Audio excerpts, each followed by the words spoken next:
مدینہ منورہ میں ایک مرتبہ بارش نہیں ہوئی تھی۔ قحط کا سا عالم تھا اور لوگ بڑے پریشان تھے۔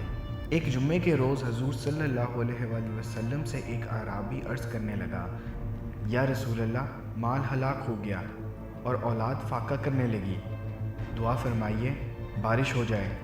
حضور صلی اللہ علیہ وآلہ وسلم نے اسی وقت اپنے نورانی ہاتھ اٹھائے۔ راوی کا بیان ہے کہ آسمان بالکل صاف تھا، ابر کا نام و نشان تک نہ تھا، مگر رسول اللہ صلی اللہ علیہ وآلہ وسلم کے ہاتھ مبارک اٹھے ہی تھے کہ پہاڑوں کی مانند ابر چھا گئے اور چھاتے ہی مینہ برسنے لگا۔ حضور منبر پر ہی تشریف فرما تھے کہ مینہ شروع ہو گیا، اتنا برسا کہ چھت ٹپکنے لگی اور حضور کی ریش انور سے پانی کے قطرے گرتے ہم نے دیکھے۔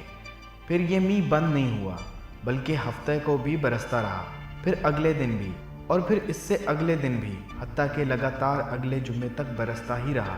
حضور کی بارگاہ میں وہ اعرابی جس نے پہلے جمعے میں بارش نہ ہونے کی تکلیف عرض کی تھی، اٹھا اور عرض کرنے لگا، یا رسول اللہ، اب تو مال غرق ہونے لگا اور مکان گرنے لگے، اب پھر ہاتھ اٹھائیے کہ یہ بارش بند بھی ہو۔ حضور نے پھر اسی وقت اپنے پیارے نورانی ہاتھ اٹھائے اور اپنی انگلی مبارک سے اشارہ فرما کر دعا فرمائی کہ اے اللہ، ہمارے ارد گرد بارش ہو، ہم پر نہ ہو۔ حضور کا یہ اشارہ کرنا ہی تھا کہ جس طرف حضور کی انگلی گئی اس طرف سے بادل پھٹتا گیا اور مدینہ منورہ کے اوپر سب آسمان صاف ہو گیا۔